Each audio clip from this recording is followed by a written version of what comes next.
이제 지난 주간까지는요, 이제 주님의 이 말씀을 야고보의 목소리를 통해서 우리가 들었어요.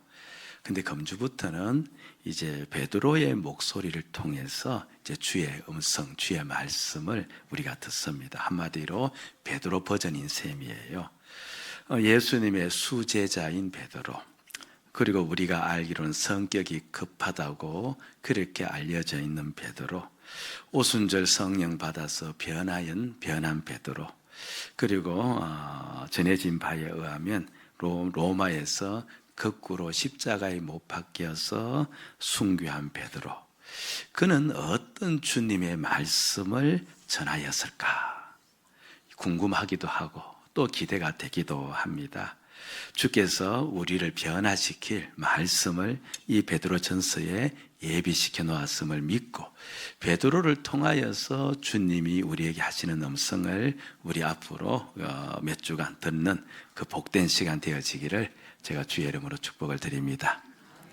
아멘. 아멘. 예. 그러니까 이 얼마나 사실은 이 놀라운 이야기인지 몰라요. 우리가 베드로 한 번도 얼굴도 본 적이 없고, 그렇죠. 그 육성은 들어본 적이 없지만, 그런데 이렇게 이 문서를 통하여서, 성경을 통하여서 베드로가 우리에게 이야기하는 것을 들으니까 사실 우리 심령 속에서도 많이 기대가 되어지죠. 이 베드로 전서는 편지입니다. 말할 필요 없이 편지는 베드로가 썼고 받는 자들이 또 있지 않겠습니까? 편지를 받는 자들이 어디에 살고 있었느냐 하니 여기 1절에 그들의 살고 있는 지명이 쭉 나와요. 자, 1절 같이 한번 보면서 확인해 보십시다. 시작. 예수 그리스도의 사도 베드로는 본도, 갈라디아, 갑바도기아, 아시아와 비두니아에 흩어진 나그네. 어디에 살고 있었대요, 이들이? 본도, 갈라디아, 갑바도기, 어딘지 모르죠? 예, 그렇습니다. 저게요, 지명이 아니고, 예를 들면 그냥 우리 식으로 정의 따지면 경상북도, 경상남도 한 지역 전체를 가리키는 말인데, 저 지역이 어디에 있느냐니까 지금 이제 튀르키예 북부 쪽에 있는 그와 같은 이제 지역입니다. 지도를 한번 우리가 보면요, 이래요. 저기 이제 노란 딱지를 붙여놓지 않았습니까? 글씨가 안 보일 수도 있겠는데, 바로 저 위에 있는 북부 지역, 바로 저곳에 이제 흩어진 성도들이 있었거든요. 그곳에 이제 성도들에게 바로 보낸 편지가 무엇이라는 거예요? 베드로 전서다. 그 이야기를 하고 있는 겁니다. 근데 한 가지 좀 이제 의문이 가요.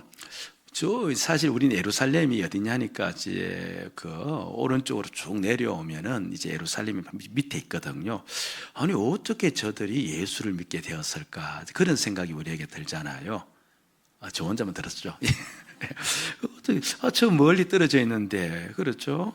어떻게 저들이 예수를 믿게 되었을까 궁금하기도 한데, 까닭은 이러합니다. 이스라엘에는요, 이제 절기가 있잖아요. 그런데 3대 절기라 해서 유월절, 오순절, 이런 절기 때는 외국에 있는 남자들이 전부 다 예루살렘에 와서 제사 예배를 드려야 돼요. 의무적으로. 그래서 저곳에 멀리 있는 사람들일지라도 다 1년에 한 두세 차례는 어디로 오는 겁니까?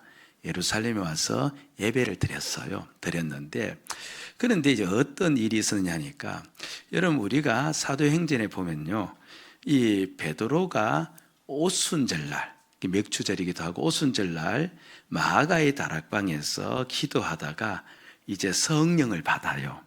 받은 다음에 예수가 확실히 자신의 주이심을 깨닫고 난 다음에, 그 오순절이니까 절기죠.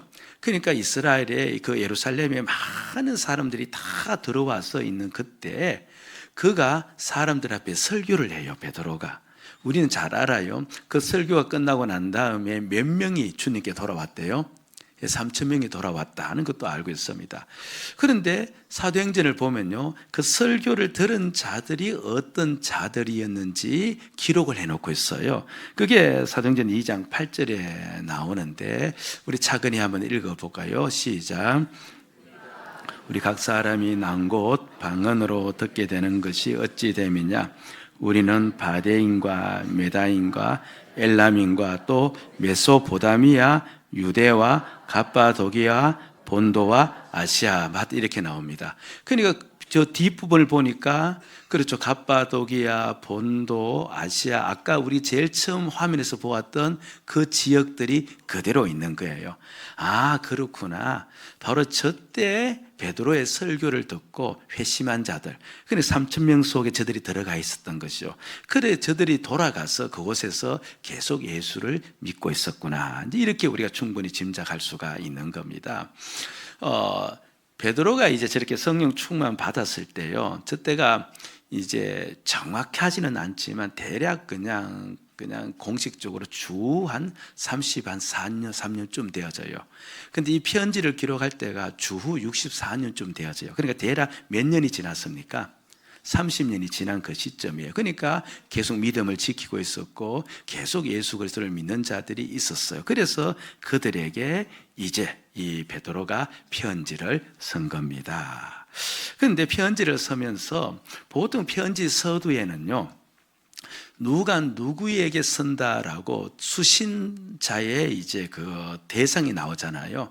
지금 편지 쓰시는 분 아무도 안 계시죠. 근데 이제 옛날로 돌아가서 회상을 해보면요, 이제 어머니가 이제 아들에게 편지를 쓸 때 가장 밑줄에다가 무엇을 써요? 사랑하는 아들아 보거라, 뭐 이렇게도 하지 않겠습니까? 그러니까 아들을 편지 받을 대상자를 기록하듯이 바로 그곳에 사는 성도들에게 편지를 쓰는데 그 성도들을 호칭을 어떻게 하느냐 하니까 호칭을 우리 한번 볼 필요가 있는데 1절 다시 한번 돌아갔어요. 저 끝부분을 보니까 그냥 그곳에 흩어져 있는 성도들이라고 하지 않고 어떻게 호칭을 해요? 흩어진 나그네다, 그렇게 이야기를 합니다. 저들이 저곳에서 1년 산 게 아니고요, 수십 년을 살았고 그 아버지 때도 살았고 할아버지 때도 살았거든요. 왜 저들이 저곳 살았는지는 또 역사가 있어요. 근데 그건 나중에 우리가 보도록 하고요. 저들은 나그네가 아니에요. 저들은 저곳에서 정착하여 잘 살고 있는 겁니다. 그런데 그들을 향하여서 무엇이라고 불렀다고요? 나그네라. 그러면 이 나그네가 실질적으로 우리가 생각하는 그 유랑하는 나그네가 아니고 영적인 의미의 나그네임을 이야기하고 있죠. 한마디로 성도는 이 땅에서 살아갈 때 어떻게 살아야 된다는 것을 깨우쳐 주는 거예요. 나그네로 살아야 된다는 겁니다. 그렇죠. 이 땅에 속한 자가 아니라, 그렇죠, 어디에 속한 자로? 하나님께 속한 자로 살아야 되고, 이 땅에 살면서도 하나님께로 가는 삶을 살아야 된다. 그리고 이 땅의 방식이 아닌 하나님의 방식을 붙잡고 살아야 되고, 이 땅의 것을 얻으려고 사는 것이 아니라 하나님의 은총과 은혜를 입으면서 살아가려고 해야 된다. 그래서 성도들은 이 땅에서의 삶이 마치 무엇과 같다? 나그네와 같다. 그래서 그 성도들 하여금 너희들이 나그네의 삶을 살아야 된다는 것을 한번 일깨워 주기 위해서 이제 그들을 향하여서 흩어진 나그네라고 표시하고, 나는 너희들에게 그렇게 편지를 쓴다, 이제 이렇게 이야기를 하는 겁니다. 자, 그런데 오늘 이제 우리가 볼 말씀은요, 그냥 그들을 보고 나그네라고 이렇게 표현을만 하는 것이 아니라 그 앞에다가 한 단어를 붙였는데, 흩어진을 붙인 게 아니고요, 그 2절에 나와요. 이들이 흩어진 나그네는 나그네인데 어떤 흩어진 나그네이냐라고 이제 2절에 쭉 나와 있는데 좀 말이 어렵게 우리에게 들려요. 그래도 한번 읽어봅시다. 시작. 곧 하나님 아버지의 미리 아심을 따라 성령이 거룩하게 하심으로 순종함과 예수 그리스도의 핏부림을 얻기 위하여 택하심을 받은 자들에게 편지하노니. 됐습니다. 앞에 말이 좀 많이 붙었어요. 하나님 아버지의 미리 아심을 따라, 그 다음에 성령이 거룩하게 하심으로, 그 다음에 뒷부분 보니까 너희들이 무엇을 받았다는 거예요? 무엇을 받았다? 택하심을 받았다. 근데 하나님이 너희들을 선택했다. 선택받은 너희들, 이렇게 나옵니다. 그러니까 나그네는 나그네인데 그냥 나그네가 아니고 누구로부터 선택받은? 하나님께로부터 선택받은 나그네에게 내가 이 글을 쓴다라고 지금 이야기를 하고 있어요. 근데 우리 글 성경에는요, 저게 2절에다가 택함 받았다는 말이 있는데, 원래 원문 성경을 보면 저 2절에 있지 않고 그냥 1절에 나와요. 1절에 어떻게 나오느냐니까, 베드로인 나 사도는, 그러니까 예수 그리스도의 사도인 나 베드로는 곧장 그 다음에 택한 흩어진 나그네에게 편지를 쓴다, 이렇게 곧장 나와 있어요. 그러니까 베드로는 지금 편지를 받는 자들이 하나님으로부터 선택을 받았다는 것을 지금 일깨워 주고 있는 겁니다. 너희들은 어떤 자인가? 그냥 성도들이라고 이야기하면 좋은데 저기 택하였다는 말을 덧붙임으로 말미암아서 그들에게 있는 믿음을 일깨워 주는 거예요. 너희들은 누구다?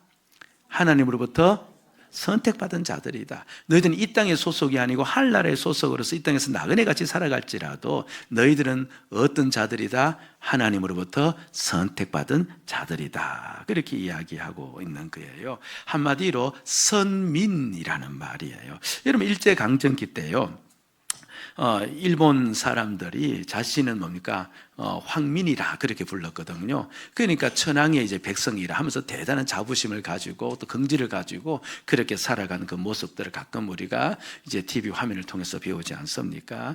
그러니까 그들은요, 천황의, 그렇죠, 황제의 그 백성이라고 해서 그렇게 자부심을 가졌는데, 그런데 오늘 예수 믿는 자들은 바로 하나님으로부터 어떻게 받았다? 선택을 받았다. 한마디로 선민이라는 겁니다. 따라합시다. 우리는 하나님으로부터 선택받았다. 다시 한번 시작. 우리는 하나님으로부터 선택받았다. 자, 이제 제가 이렇게 말씀을 했는데, 이 베드로는 이 말을 할 때 그냥 마음의 감격도 없이 했을까요? 아니면 마음의 큰 감격과 감동을 가지고 이 글을 썼을까요? 그렇죠, 감동. 그런데 우리는 어때요? 나는 하나님도 선택받았다니까 내 마음속에서 감동이 막 일어납니까? 아니면 싱숭생숭합니까? 예. 예. 그러니까 권사님은 예, 그러니까 은혜가 충만한 거예요. 하나님도 선택받았다. 사실 이게 얼마나 큰 은혜인지 모르거든요. 이것보다 우리를 감동시키는 단어도 없고요, 이것만큼 우리에게 힘이 되는 게 없어요. 그래서 오늘 이 시간요, 오늘 이 말씀을 잠깐이지만 우리가 다시 한번 찬찬히 설명을 들음으로 말미암아서 정말 하나님이 나를 선택했다는 이 사실이 내 마음에서부터 깨달아져서 돌아갈 수 있는 복된 시간 되기를 주의 이름으로 축복을 드립니다. 아멘. 예. 그럼 이제 예수를 내가 믿으면, 그러니까 예수를요, 그냥 이 교회에 나오는 것을 예수 믿는다라고 여기면요, 선택받은 것하고는 관계가 없어져요. 그러니까 예수를 내가 나의 주로 받아들였을 때, 물론 나의 주로 받아들였음에도 불구하고 그냥 삶의 모습은 좀 다를 수 있잖아요. 그럼에도 불구하고 분명 스스로 그래, 나는 죽었고 예수가 내 주이시다 라고 그 사람이 고백을 한다면 그는 하나님으로부터 뭘 받은 자냐니까 선택을 받은 자예요. 다만 우리들 가운데 그냥 교회에 나와서 예배 드리는 것으로 내가 지금 예수 믿는 것으로 착각하는 분은 아무도 없기를 바랍니다.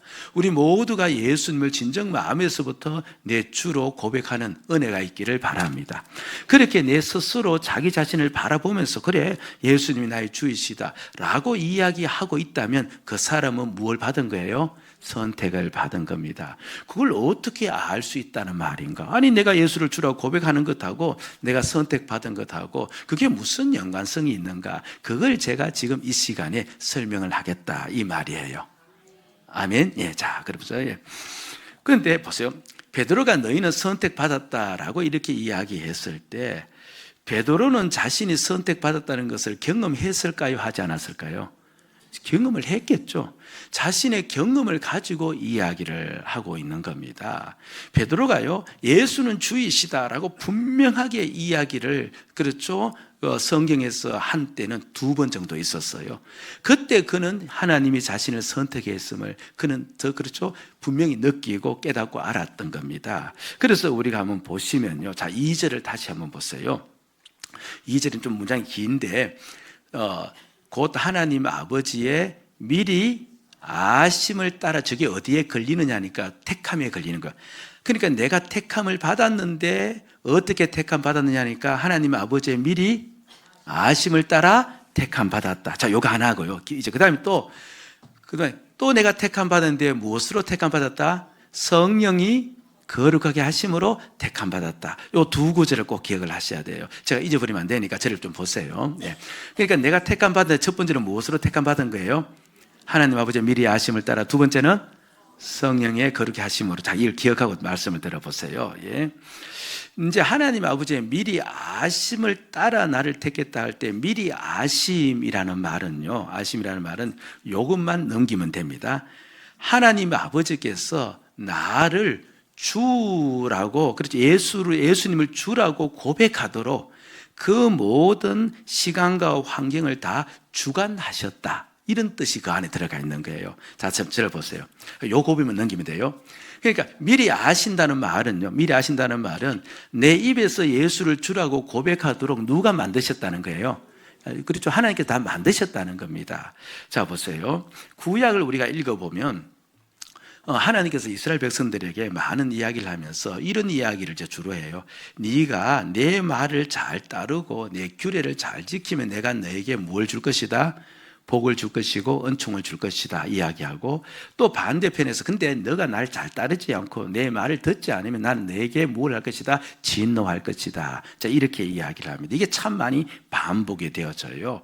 거기서 중요한 대목이 뭐냐니까요. 그렇죠. 아이고, 하나님 참 무서운 분이시구나, 그 이야기를 하는 것이 아니고, 그 이야기를 가만히 보면은 내가 주님의 말씀을 잘 따르면 주님은 나에게 은총 베푸시고, 그리고 우리가 주의 말씀대로 살지 못하면 이제 구약적 관념이에요.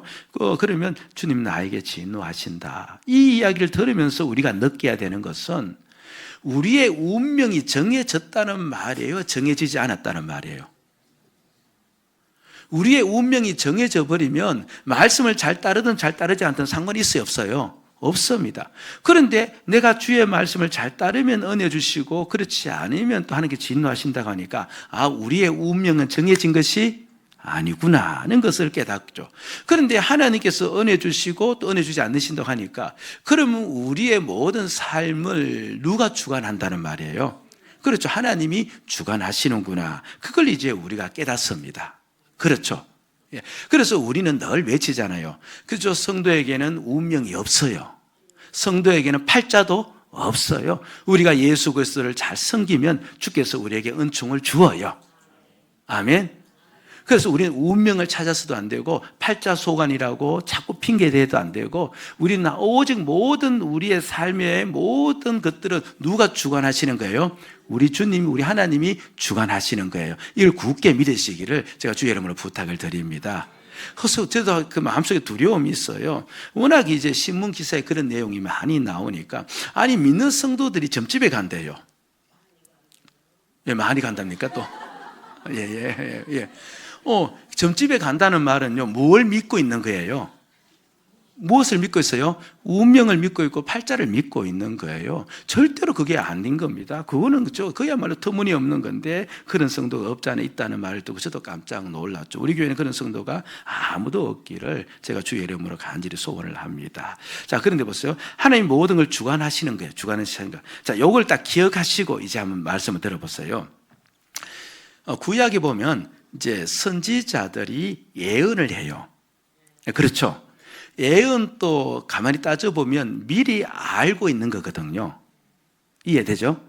예언을 하는데, 이제 우리가 많이 들었던 선지자의 예언 중에 하나가 뭐냐니까 이사야 선지자가 한 예언이에요. 이거 수도 없이 들었죠. 근데 그게 더 좋아요.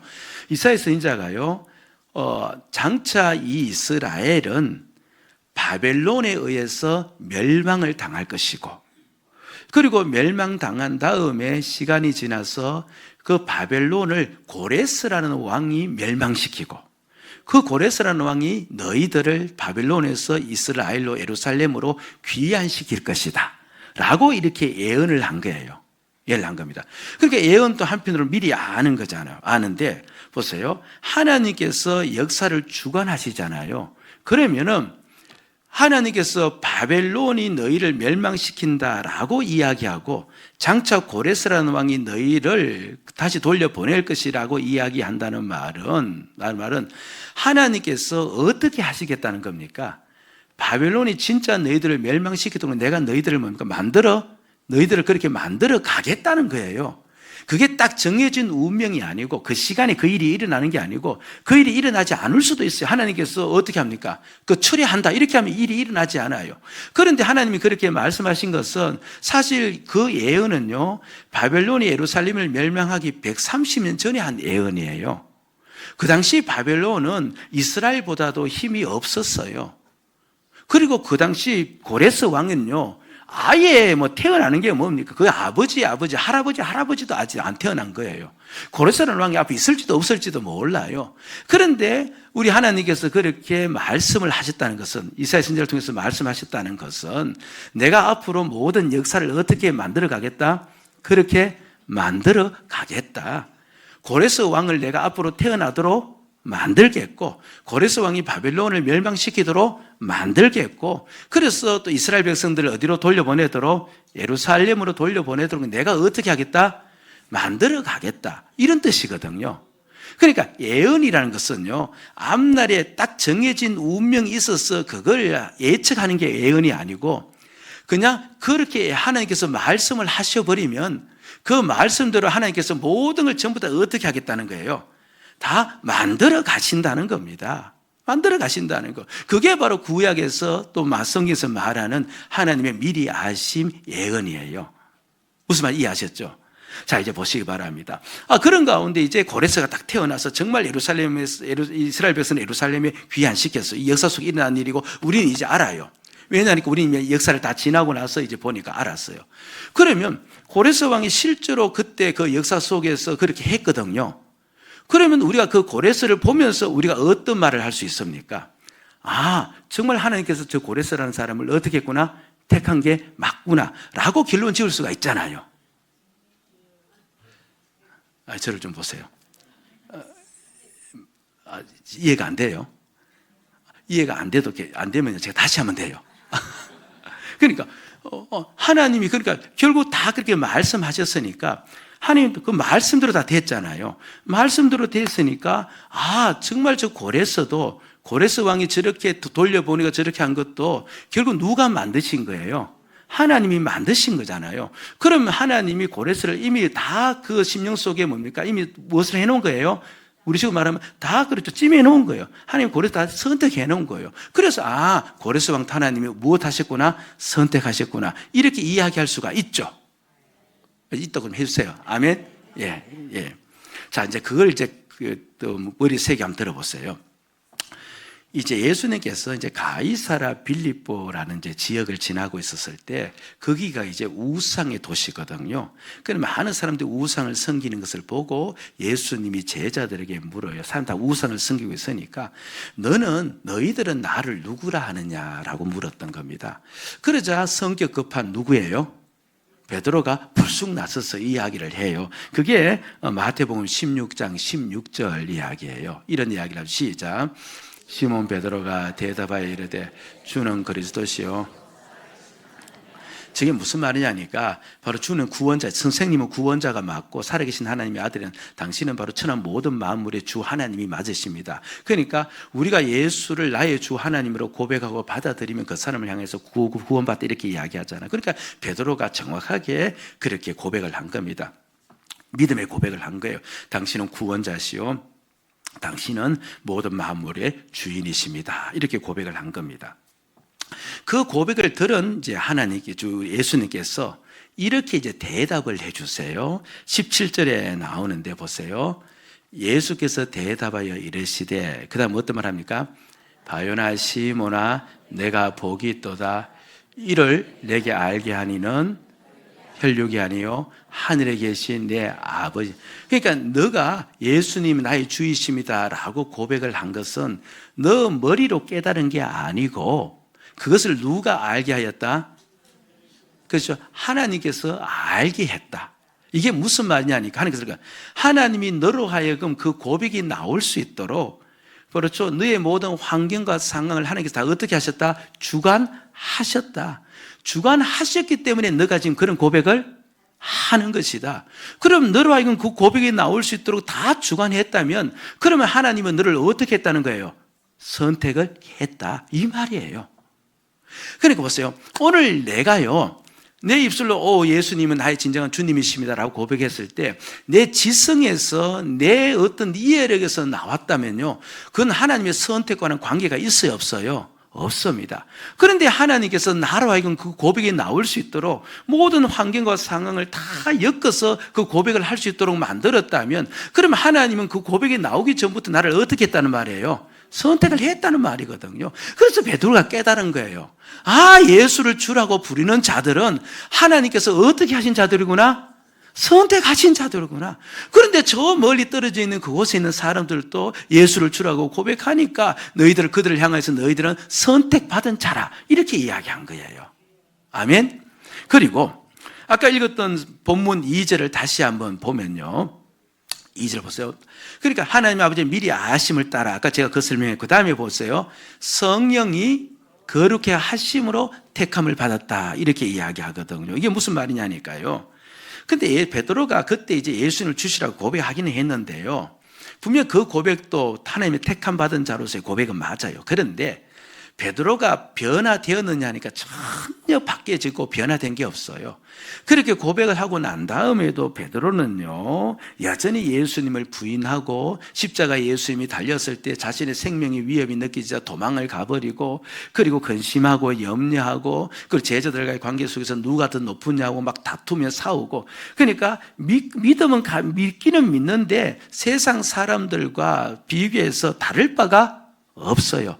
다만 베드로는 예수님을 따라다닐 따름이지, 근데 실제 그의 삶의 모습은 그냥 세상 사람이나 다를 바가 없는 겁니다. 여러분, 우리도 그럴 수가 있어요, 없어요? 분명 교회에 나와서 이렇게 예배 드리니까 다 예수를 믿기는 믿는 것 같아요. 근데 실제로 살아가면서 세상 사람들과 거의 비슷하게 살아가는 경향도 있을 수 있잖아요.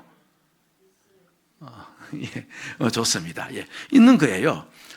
근데 이렇게 하면 안 되거든요. 그래서 이제 예수님께서 이제 죽으시고 부활하신 다음에 40일 동안 이 땅에 계시면서 또 베드로하고 만났는데, 그래서 베드로에게 한마디를 한 겁니다. 베드로야, 그리고 제자들아, 너희들 성령을 받아야 돼. 성령 받아야 돼. 왜 성령 받으러 갑니까? 까닭이 있어 하면서 그 유명한 사도행전 1장 8절의 내용을 예수님께서 일러주고 있는 겁니다. 시작. 오직 성령이 너희에게 임하시면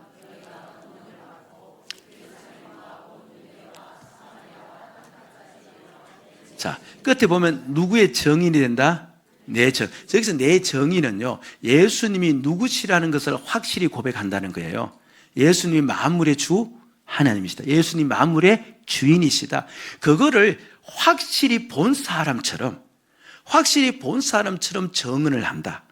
그리고 예수님이 주이심을 확실히 보았기 때문에 그 사람은 어떻게 또 살아가는 겁니까? 예수님을 주로 삼고 살아가겠죠. 그 삶이 변하겠죠. 그런데 실상 지금 베드로는 어때요? 그렇죠? 변한 게 없는 겁니다. 그래서 예수님께서 성령이 너희에게 임하시면 너희가 예수를 확실히 주로 깨닫는다, 그렇게 이야기를 했던 겁니다.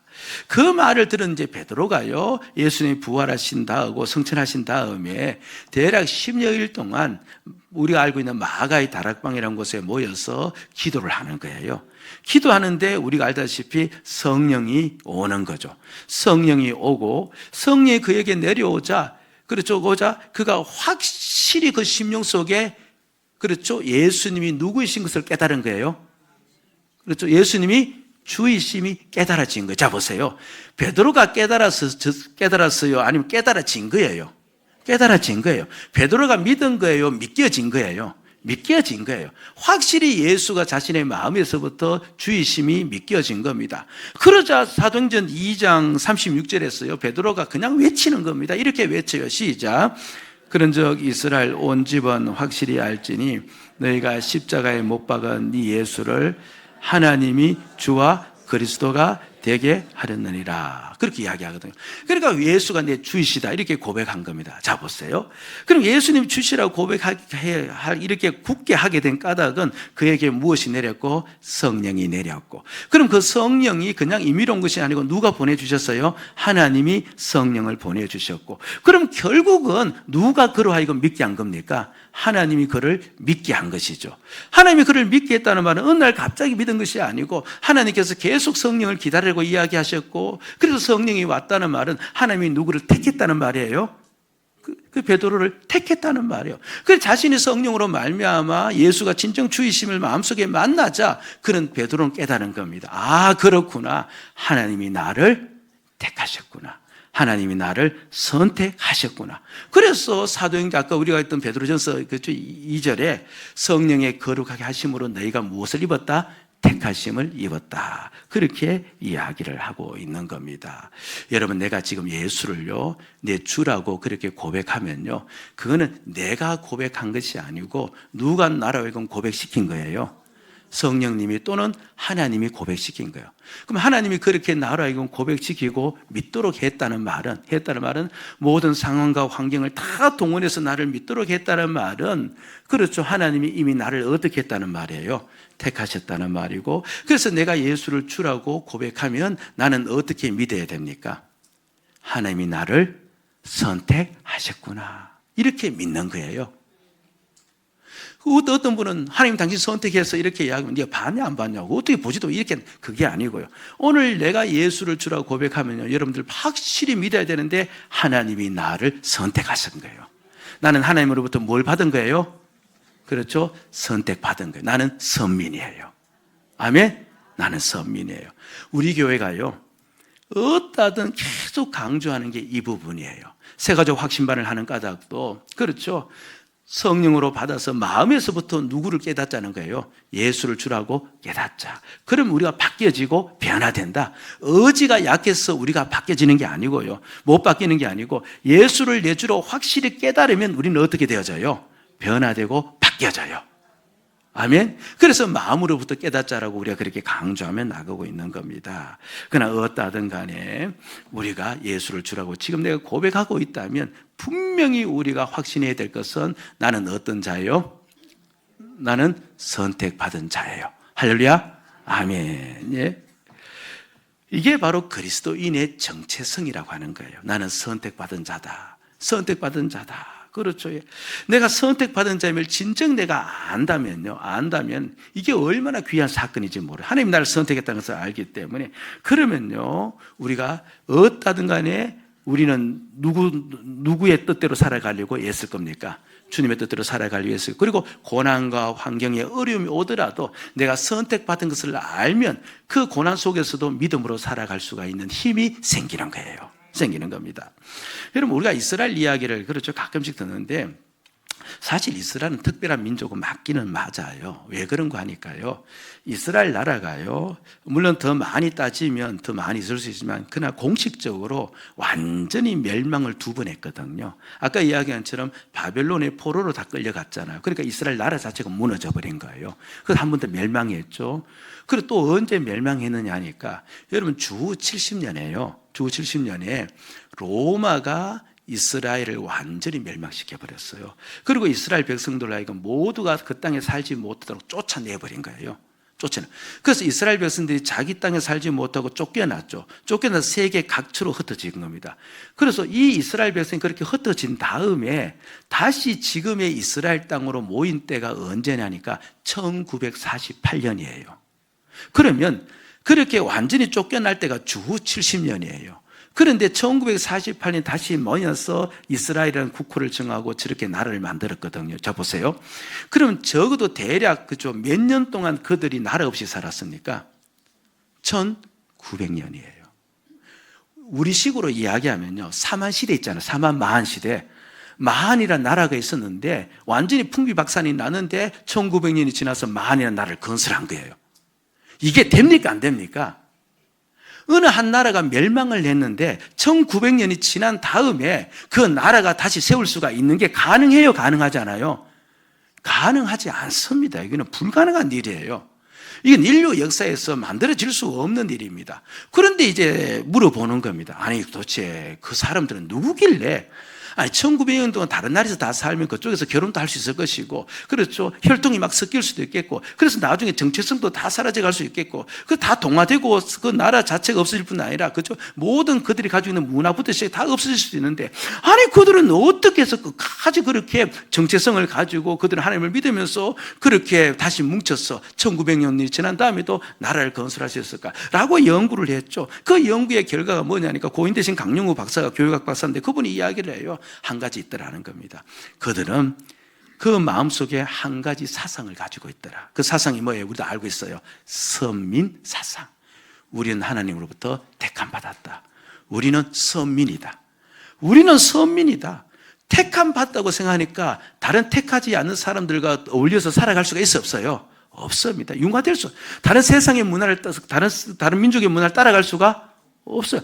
택함 받았으니까 그 택함 받음을 끝까지 유지하고 보존시키려고 하잖아요. 그래서 바로 그 사상이 그들로 하여금 결국은 그 나라로 이어지도록 만들었다. 그렇게 이야기를 해요. 물론 그들이 하나님 우리를 택하였다고 하는 것은 그들의 주장이죠. 주장이고 사실 더 정확한 것은 우리가 택함 받은 거예요. 예수 그리스도를 믿는 우리가 하나님께로부터 선택을 받은 거예요. 그런데 이 편지를 쓸 때가요, 언제냐니까 베드로 쓸 때가 물론 약간의 차이 있지만 주후 64년도예요. 이게 무슨 말이냐니까 주후 65년도예요. 우리도 대략 알고 있는데 로마 황제가 기독교인들을 핍박하기 시작한 때예요. 주 65년부터. 그러니까 65년부터 기독교 핍박이 시작되어지고 그 다음부터 대략 그렇죠. 많은 황제가 등장하는데 로마 황제 등장하는데 10명의 이상의 황제들이 그리스도인들을 무지하게 박해를 해요. 그 박해가 언제까지 이어지느냐니까 주후 304년까지 이어져요. 그러니까 그냥 어림잡아서 대략 뭡니까? 250년 이상을 박해하는 거예요. 여러분 우리가 가끔 이야기 듣지 않았습니까? 이 당시 하도 이 로마에서 황제들이 박해가 심하니까 그리스도인들이 살 길을 찾아야 되는데 근데 전역을 전부 다 로마가 다스리고 있는 겁니다. 그리고 어디를 가도 그리스도인으로서 살아갈 수 있기에 그렇죠. 살아가기에 부적합한 겁니다. 이 로마의 이제 칼날을 피할 수가 없는 거예요. 그래서 궁리하다가 그들이 살 길을 어디서 찾느냐니까 로마 외곽에 무덤이 있는 거예요. 그 무덤 안에 들어가서 살기로 작정한 거예요. 그 무덤을 우리는 카타콤이 그렇게 부른다는 것도 알고 있습니다. 물론 그 무덤 우리처럼 그런 무덤이 아니고 굴을 파서 계속해서 만들어가는 무덤이에요. 그래서 그 굴 속에 들어가서 무덤이란 굴 속에 들어가서 밖에 나오지를 아니하고 죽은 자처럼 그렇게 그곳에 살았는데 그 기간이 300년이에요. 제가 이야기하죠. 그런데 나중에 거기서 죽고 거기서 묻힌 사람들이 있을 것 아닙니까? 그래서 나중에 뼈를 발굴했는데 그 사람들의 신장을 재어보니까 154cm 정도밖에 안 되더라는 겁니다. 처음에는 사람들이 그 학자들이 아이고 어린아이들이 죽었구만 그렇게 생각했대요. 근데 나중에 보니까 어린아이들이 아니고 성인이었던 겁니다. 왜 성인들이 154cm밖에 되지 않았을까요? 햇빛도 보지 못하고 영양도 없이 그곳에 살았던 거예요. 그곳에서 아이를 낳고 그곳에서 아이가 또 아이를 낳으면서 그곳에서 300년 이상을 견딘 거예요. 그 견딜 수 있는 힘이 무엇이냐니까 우리는 무엇 받은 거예요? 택함 받은 백성이라는 거예요. 나는 택함 받았다는 거예요. 나는 하나님의 선민이라는 거예요. 나는 세상과 어울려 살아갈 수가 없고 나는 세상과 동화될 수 없고 나는 선민이니까 이 믿음을 끝까지 지켜야 된다. 그게 바로 그들로 하여금 끝까지 지탱할 수 있도록 힘이 된 거예요. 여러분들 고난이 많이 와요. 힘듦이 많이 와요. 그럴 때마다 우리는 외쳐야 돼요. 하나님의 선민이다. 택함받은 백성이다. 택함받은 백성인데 이 고난이 좀 왔다고 해서 어떻게 세상 사람처럼 살아갈 수가 있냐. 나는 끝까지 하나님 백성으로 남아야 된다. 그 택함받은 백성을 굳게 붙잡고 그럼 분명 하나님께서 도와주시고 돌봐주신다는 사실을 믿고 그렇게 살아가면서 믿음을 지키는 것. 바로 이것이 오늘 우리들이 되어져야 됨을 이 베드로 사도가 오늘 이 편지를 통해서 우리를 일깨워 주는 거예요. 아멘. 저와 여러분들 택함 받은 자임을 믿고요. 그것이 우리의 자랑이요. 그것이 우리의 정체성임을 믿고 그 믿음으로 모든 환경 속에서 승리하시는 믿음에 승리하시는 성도 되시기를 주의 이름으로 축복을 드립니다. 아멘. 우리 같이 한번 찬송합시다.